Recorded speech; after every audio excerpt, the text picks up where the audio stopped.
welcome to I should really be doing book reviews, but instead I'm procrastinating with tags. Ugh. Hi guys, I'm Shelley and welcome to the Soundtrack of My Life book tag. Don't worry, you're safe, I won't be singing. I was tagged by the lovely Eleanor from Eleanor Reads Books, and the original was done by Jenny Kink. I will link both down below, go check them out. They're really cool. There are 16 questions. Wow, 16? Okay, 16 questions altogether. So let's jump straight in, starting with the opening credits. Favourite childhood book, the Bramble Hedge Stories by Jill Barklam. This was the first book I can really remember. I only have autumn. There are 4 in the collection: spring, summer, autumn, winter. It's a story of little mice who live in a forest and they're really cute and they do things like whatever you're supposed to do in autumn. It's so beautiful. The illustrations, I don't know, here we go. This is one of the most famous ones. Look at that kitchen. Who doesn't want to live in that kitchen? I actually want to get the other ones to go with it. I've got to find them. Question 2, Waking Up, the book that got you out of a reading slump. The City of Bones, the first in the Mortal Instruments series by Cassandra Clare. I wasn't in a major reading slump, but I was kind of slacking in the reading department. The whole series got read pretty quickly except for the last one because I had to wait for it to be released. So this is the story of a young girl who has a pretty normal life, and then her mum kind of gets attacked and goes missing, and she finds out that her mum is sort of magical. She's thrust into a magical world of shadow hunters, and there's a cute guy, and it's a really good series, and yeah, it got me out of the slump. Question 3, School, a book you had to read for school and ended up loving. I didn't go to school because of health reasons, but I did kind of rummage through a couple of GCSEs, and for the English Lit we had to read some poetry and read Alfred Lord Tennyson.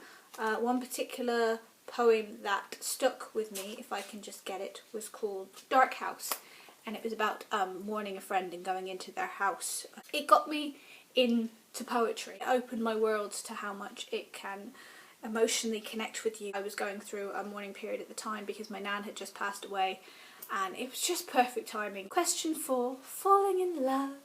An author that you have to read all their books, you have to own all of them, and for me this is David Levithan, because holy crap, this is the first book of his I read, which is Two Boys Kissing. He is a diverse writer. He writes about LGBT and race issues and bullying, and he is a YA writer, and he is just a flippin' god. I've never known anything like it. I'm also slightly in love with the fact that Electric Monkey, people who made this particular book, are making the other ones. They're coming out in rainbow colours, they're coming out in rainbow colours.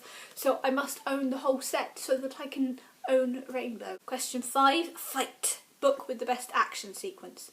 Now I've read many action sequences in my time, but my favourite action scene, I'm sorry, it's the egg scene from The Fault in Our Stars. They throw eggs at cars. There is a guy who is blind, his name's Isaac, and his girlfriend has dumped him because he has now become blind, and so to get their own back, they chuck eggs at her car. Bearing in mind, Isaac can't see anything, so his 2 friends, Gus and Hazel, tell him where to aim. And it's just, oh, I love this scene. One moment the mum of the ex-girlfriend comes out and just like, why the heck are you egging my daughter's car? And I have to read you this bit. Gus then shouts at the mother, Ma'am, your daughter's car has been deservedly egged by a blind man. Please close the door and go back inside or we'll be forced to call the police. Question 6, Breakup, a book or series you will not be finishing. I'm very sorry, but Dreams of Gods and Mothers by Laini Taylor, which is the 3rd in the Daughter of Smoke and Bone trilogy. I friggin' loved the first book. I started to fall out of love during the second book. By the 3rd one, I got about a 1/3 of the way through. I didn't find it funny or emotive or anything. I didn't care about the characters, so I'm sorry I gave it up. But I still love Laini Taylor, and I still love The Daughter of Smoke and Bone, because, you know, inconsequential penises.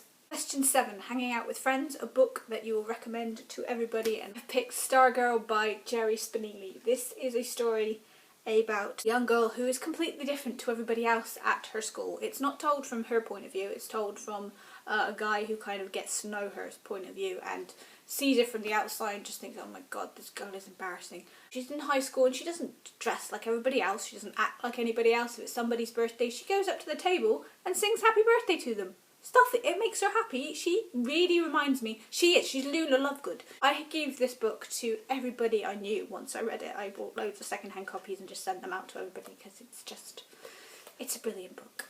Question 8. Breakdown. A book that severely affected you or made you cry. I am what is known as a cold-hearted bitch and nothing makes me cry. But what does get me riled up and what does emotionally affect me is anger and standing up for the right thing. So for this particular question, I have chosen V for Vendetta by Alan Moore and David Lloyd because it is about standing up for your rights. Nobody has any rights anymore. Everybody's being kind of locked up in detention centres. If you're gay, you're in trouble. If you're a Muslim, you're in trouble. Basically how England would be if UKIP took over. And so this man named V stands up and bombs Parliament in a Guy Fawkes mask. I wanted to take to the streets in a Guy Fawkes mask when I read this. As you can see, I have a little bobblehead of him. Question 9. Roadtrip. Your favourite book series of more than 3 books. Is Harry Potter? I own 1 Harry Potter. But I love this series and it's the only one I can think of with more than 3 books. Question 10. Flashback. A book you were reading 5 years ago. Turns out that I spent about a week and a half reading the whole of the Twilight series. I wanted to know what happened. Reading it back now, I realise that there's some severe problems with it. But I liked it at the time, so there we go. Getting Back Together, a book you can read over and over again, and for me, this is, no surprise here, The Hunger Games by Suzanne Collins. I read at least one of the 3 trilogy once a year. I cannot put it down. Phoenix my jam, man.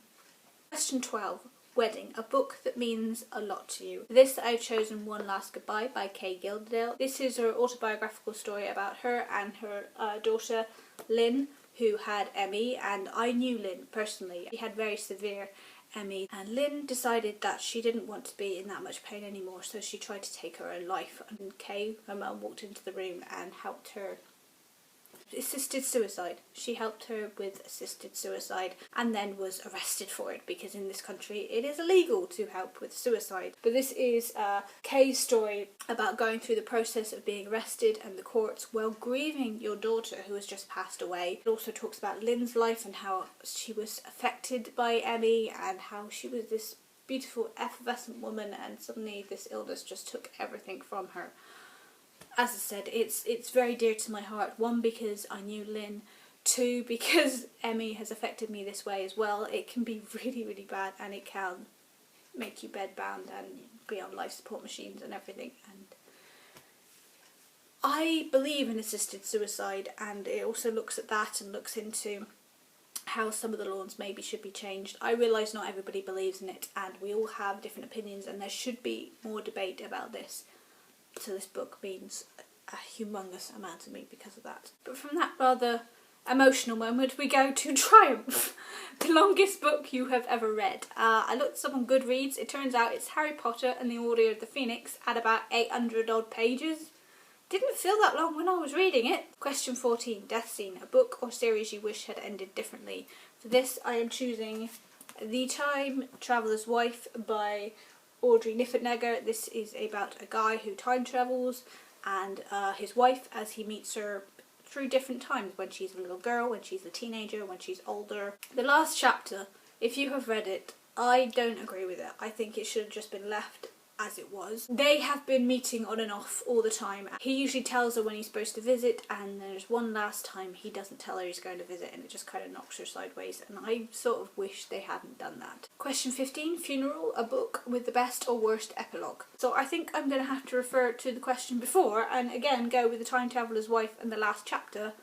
I don't know, this one's going to have to be an I don't know. Sorry, tag I can't finish really. Which leaves us to question 16, end credits. Who do I tag next? I'm going to tag TW Books, Kirsty from Kirsty on Books, Jess from Squidgen Books, Story Magpie and Victoria Harris. I will link you all down below. But again, if you want to do this tag, I am tagging you. Pass it along. Let's do the soundtrack of life more. Yeah, if you want to talk about any of these books as well, hit me down in the comments below. We can chat. And I think that's about it. Wow, this is a long tag. I don't know any other tag that's like 16 questions long. But I hope you guys are good. Thanks for listening to me ramble, and I will see you guys soon. Bye!